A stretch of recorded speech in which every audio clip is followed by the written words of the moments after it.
karena mahasiswa itu udah berbeda sama siswa. Jadi siswa itu ketika mendapatkan ilmu di sekolah itu hanya untuk konsumsi pribadi dan agar pribadinya itu bisa aktivis mahasiswa. Nah, ya. Perlu dipahami yang namanya apa yang membedakan aktivitas sama rutinitas. Ya.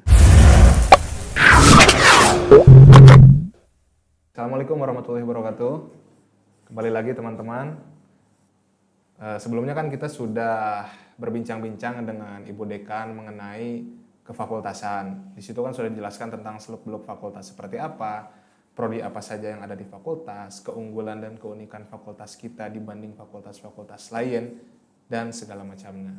Nah, saat ini kita akan membahas tentang kemahasiswaan. Alhamdulillah telah membersamai kita hari ini Ketua Dema, Mas Rafli. Apa kabar Mas Rafli? Alhamdulillah. Baik ya, semoga sehat selalu. Oke. Nah, sebelumnya nih Mas, saya ingin bertanya dulu nih tentang pengalaman pribadi sampean. Nah, misalkan apa sih yang sampean rasakan ketika sudah menjadi mahasiswa? Artinya kalau secara umum tuh apa sih perbedaan antara mahasiswa dengan siswa? Oke. Baik. Sebelumnya pertama Assalamualaikum warahmatullahi wabarakatuh. Waalaikumsalam warahmatullahi Salam wabarakatuh. sejahtera untuk kita semua. Semoga teman-teman yang nonton video ini sehat selalu. Amin. Khususnya mahasiswa baru Fakultas Dakwah dan Komunikasi. Saya ucapkan selamat datang di Fakultas Dakwah dan Komunikasi. Selamat menjadi mahasiswa. Anda beda dengan siswa. Sebelumnya perkenalkan, nama saya nama lengkap ya Muhammad Rafli Ilham, biasa dipanggil Rafli. Saya mahasiswa Komunikasi dan Penyiaran Islam, mahasiswa KPI. Sekarang berarti semester 6 menuju 7. Semester akhir. Nah, saya alhamdulillah tahun ini diamanati untuk menjadi Ketua Dewan Eksekutif Mahasiswa Fakultas Dakwah dan Komunikasi. Nah, apa sih DEMA itu? Nah, mungkin sedikit penjelasannya, bahwa DEMA itu merupakan organisasi intrakampus yang dimana itu merupakan wadah bagi mahasiswa untuk berorganisasi gitu. Nah, karena mahasiswa itu udah berbeda sama siswa, jadi sistem organisasinya itu menggunakan sistem seperti menjadi miniatur negara. Gitu. Iya. Nah, misalkan syarat sebuah negara itu kan ada 3 ya. Ya. Ada pemerintahannya, ada teritorinya, ada masyarakatnya. Nah, kampus tuh diibaratkan miniatur negaranya. Nah, misalkan ada pemerintahannya, ada pemerintahan mahasiswanya, yaitu Dewan Eksekutif Mahasiswa dan juga Senat Mahasiswa gitu. Jadi DEMA ini sebagai lembaga eksekutif, Senat Mahasiswa ini sebagai lembaga legislatif. Gitu. Dan HMPS itu lembaga eksekutif. Nah, ada pemerintahannya, ada teritorinya, ada wilayahnya. Kita punya wilayah yaitu kampus gitu. Nah, terus ada rakyatnya. Ya, rakyatnya kalian semua mahasiswa baru. Itu jadi sederhananya Dewan Eksekutif Mahasiswa ini merupakan organisasi intrakampus yang mewadahi kegiatan-kegiatan dan juga aspirasi-aspirasi mahasiswa. Jadi istilahnya kita sebagai penyambung lidah mahasiswa kepada pihak dekanat, pihak rektorat atau apapun itu yang istilahnya menjadi kebutuhan teman-teman mahasiswa. Gitu. Mungkin itu sekilas terkait tema tadi. Kembali ke pertanyaan awal, sebetulnya apa sih yang membedakan mahasiswa dan juga siswa? Jelas dari katanya saja, mahasiswa itu ada kata mahanya. Ya. Maha dari segala-galanya. Jadi maha daripada siswa. Di atas siswa. Tugas siswa hanya belajar gitu.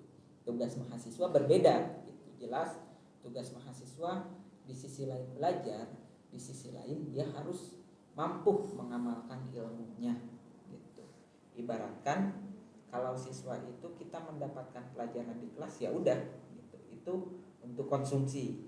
Tapi berbeda dengan mahasiswa, jelas mahasiswa mempunyai tugas penting, mempunyai tugas lain gitu di sisi lain belajar. Dia harus mampu mengamalkan ilmunya. Nah itu makanya dalam perguruan tinggi itu ada tridharma perguruan tinggi, ada pendidikan dan pengajaran, penelitian dan juga pengabdian kepada masyarakat. Gitu. Karena memang tidak bisa dipungkiri kaum terpelajar yang disebut mahasiswa ini dalam lipatan sejarah itu mempunyai peran penting dalam perjalanan bangsa ini. Gitu. Makanya mau tidak mau mahasiswa itu harus istilahnya mampu mengamalkan ilmunya supaya tidak menjadi menara gading. Karena banyak anggapan bahwasanya ya mahasiswa itu perguruan tinggi itu menara gading gitu. Jauh dari realitas gitu, jauh dari masyarakat. Mereka hanya melakukan pengajaran, mereka hanya melakukan pendidikan, mereka hanya melakukan istilahnya penelitian, tapi mereka jauh dari realitas, sulit dijangkau gitu. Gitu. Jadi yang membedakan dari mahasiswa dan juga siswa itu jelas, mahasiswa punya privilege lebih, jadi dia punya tugas lebih, dia punya tugas yaitu untuk mengamalkan ilmunya. Makanya mungkin kalau teman-teman tahu tugas mahasiswa itu sebagai iron stock, agent of change, iron stock dan juga agent of social control, gitu, sebagai istilahnya agen pengganti lah. Ya, karena harapan bangsa ya ada di mahasiswa itu sendiri. Gitu. Seperti itu sih yang menjadi pembeda antara mahasiswa dan juga siswa. Oh iya. Jadi kalau yang saya tangkap ya, siswa itu ketika mendapatkan ilmu di sekolah itu hanya untuk konsumsi pribadi dan agar pribadinya itu bisa bertumbuh dan berkembang, meningkatkan kapasitas pribadinya. Nah, sedangkan tugas mahasiswa setelah mendapat informasi, dia kelola dan kemudian dia amalkan ilmu yang didapatkan untuk mengabdi kepada masyarakat, kembali kepada masyarakat. Nah, oke. Selain itu kan kita sekarang itu dalam rangka pengenalan budaya akademik dan kemahasiswaan untuk teman-teman baru nih. Nah, kira-kira yang dimaksud dengan budaya akademik itu apa sih, Mas? Gitu. Yang dimaksud dengan budaya akademik adalah di mana di situ semua yang diobrolkan, semua yang menjadi kebiasaan adalah membicarakan ilmu pengetahuan. Ya tadi sudah saya singgung, yang namanya budaya akademik itu termaktub dalam yang namanya tridharma perguruan tinggi. Ini perlu teman-teman pahami, perlu mahasiswa pahami, mahasiswa baru khususnya yang masa transisi lah dari siswa dan juga ke mahasiswa, bahwasanya perguruan tinggi itu mempunyai nilai. Mahasiswa itu mempunyai nilai, mempunyai cita-cita yang itu termaktub ataupun tertuang dalam yang namanya tridharma perguruan tinggi. Tridharma perguruan tinggi ini yaitu yang sudah saya singgung tadi di awal, sudah saya sebutkan. Pertama itu adalah pengajaran dan pendidikan, kedua adalah penelitian, ketiga pengabdian kepada masyarakat. Nah ini tuh tiga atau trilogi, tiga rangkaian yang saling tersambung. Maksudnya apa? Maksudnya misalkan pengajaran dan pendidikan, seorang tidak akan punya bahan ajar kalau tidak melakukan penelitian. Seorang tidak akan punya bahan ajar kalau kita tidak tahu realitas masyarakat, kalau kita belum pernah turun ataupun terjun mengabdi ke masyarakat. Nanti istilahnya teori yang diobrolkan di kelas ya istilahnya ngambang lah, jauh ngawang-ngawang lah, tapi tidak tahu sebetulnya realitas yang terjadi di lapangan itu seperti apa. Apakah sesuai dengan teori atau tidak gitu ya. Nah, itu salah satu pengajaran dan pengabdian, pengajaran dan pendidikan gitu. Itu membutuhkan penelitian, membutuhkan pengabdian masyarakat. Begitupun penelitian, kita melakukan penelitian, kita gak bisa melakukan nulis skripsi, nulis jurnal kalau kita gak dididik, kalau kita gak dilatih, kalau kita gak istilahnya gak dikasih pemahaman. Nah, Begitupun penelitian nggak akan tercapai kalau kita nggak tahu realitas di lapangan. Apa yang mau diteliti? Kan tujuan penelitian itu adalah istilahnya memverifikasi teori ataupun memastikan teori. Apakah teori ini sesuai atau enggak dengan realitas yang di lapangan gitu. Nah begitupun pengabdian masyarakat gitu. Kita nggak bisa ngabdi kalau kita nggak tahu apa yang mau dirubah dari masyarakat itu, apa yang mau dikembangkan dari masyarakat itu. Kalau kita tidak melakukan pendidikan dan juga pengajaran dan juga penelitian gitu. Nah, yang dimaksud budaya akademik adalah ketika di mana seseorang itu yang namanya budaya gitu kan. Budaya itu adalah segala sesuatu yang sukar untuk dirubah. Itu sudah menjadi kebiasaan. Nah, budaya akademik mahasiswa ya tidak lepas dari yang namanya pendidikan, belajar. Belajar itu mekanismenya banyak, bisa mendengar, bisa melihat gitu. Mendengar bisa melihat. Mendengar dari apa? Kita dengerin orang ngomong, orang bicara. Karena ya setiap apa yang dikatakan oleh Ki Hajar Dewantara, setiap orang adalah guru dan setiap tempat adalah sekolah. Jadi kita bisa belajar di mana aja, di organisasi, di kelas, baca buku, dengerin podcast. Dengerin ini pun belajar. Nanti kalian mendengarkan ini pun kalian sudah termasuk belajar karena ilmu pengetahuan itu tidak baku gitu. Nah, itu yang namanya budaya, kebiasaan akademik. Kebiasaan akademik. Gitu. Oke. Budaya akademik itu jadi segala sesuatu, tingkah laku, nilai-nilai yang sudah menjadi kebiasaan itu ya. Jadi kalau dalam konteks ini, konteks akademik, segala tingkah, pola, perkataan yang kita lakukan harus berdasarkan landasan-landasan akademik ya, penelitian, pendidikan, pengabdian dan segala macam lainnya. Oke. Selanjutnya nih Mas, kan tentunya setiap orang itu dalam berkuliah tuh punya tujuan masing-masing, terus mereka punya orientasi masing-masing, punya karakteristik masing-masing nih setiap mahasiswa. Nah, biasanya dulu nih ya kita sering ngedengar tentang bahwa mahasiswa itu identik dengan yang namanya aktivis. Oke. Nah, yang dimaksud aktivis itu apa sih Mas gitu? Apakah itu merupakan karakter yang ideal dari seorang mahasiswa atau seperti apa gitu?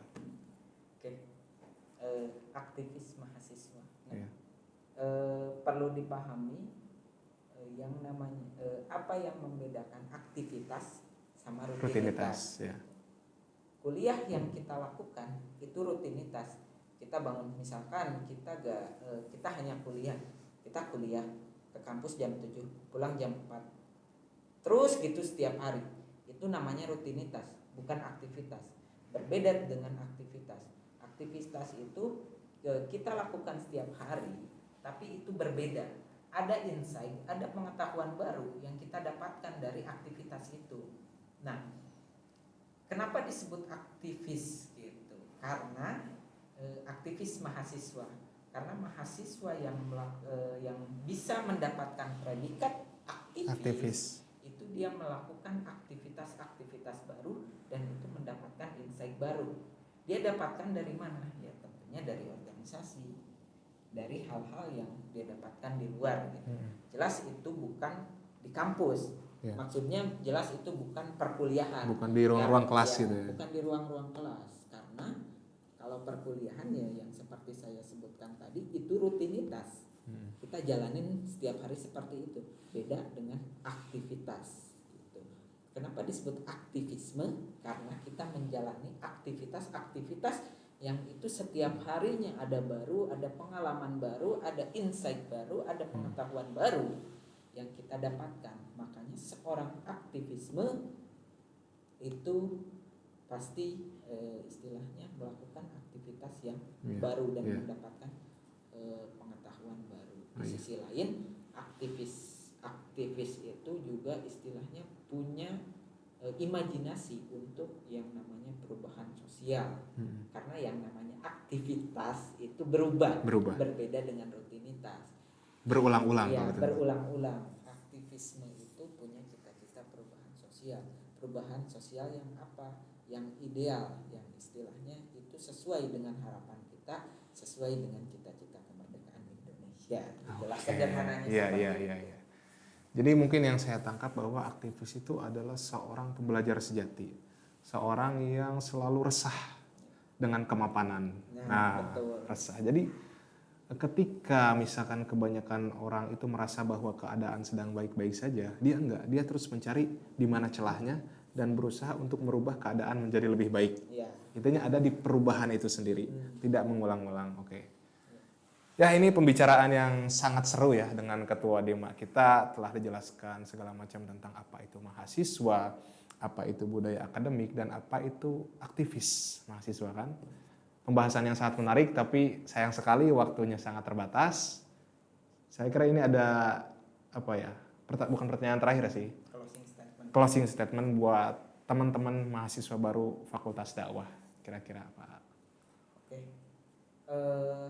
Saya berpesan kepada mahasiswa baru, pertama yang perlu diingat teman-teman mahasiswa baru, perguruan tinggi ini bukan tempat ataupun lumbung untuk teman-teman mengasah istilahnya mengasah yang nanti outputnya kalian keluar dari Fakultas Dakwah itu untuk kerja dan memajukan ekonomi Indonesia. Tapi lebih dari itu, pendidikan ataupun perguruan tinggi ini sebagai tempat kemanusiaan. Tujuannya adalah untuk memanusiakan manusia. Jadi hari ini kita gak bisa membuat manusia lebih perguruan tinggi itu harus menjadi tempat membuat manusia menjadi lebih manusiawi, bukan manusia lebih duniawi. Karena itu bukan tugas perguruan tinggi. Seperti itu closing statement. Oke. Closing statement yang sangat keren sekali, yang sangat berbekas. Semoga apa yang kita bahas hari ini, apa yang disampaikan oleh Ketua Dema kita bisa bermanfaat untuk teman-teman semua, dan semoga wawasan-wawasan, insight-insight yang kita dapat bisa menjadi bekal untuk pedoman arah gimana sih nanti teman-teman menjalani dunia perkuliahan, bagaimana teman-teman menjalani peran sebagai mahasiswa gitu ya. Oke, Mas Rafli, terima kasih atas waktunya, terima kasih atas ilmunya, dan terima kasih atas kesediaannya untuk membimbing dan membersamai teman-teman semua. Saya kira kita akhiri obrolan sampai di sini. Terima kasih kepada teman-teman yang sudah menyaksikan. Tetap semangat menjalani PBAK. Wassalamualaikum warahmatullahi wabarakatuh.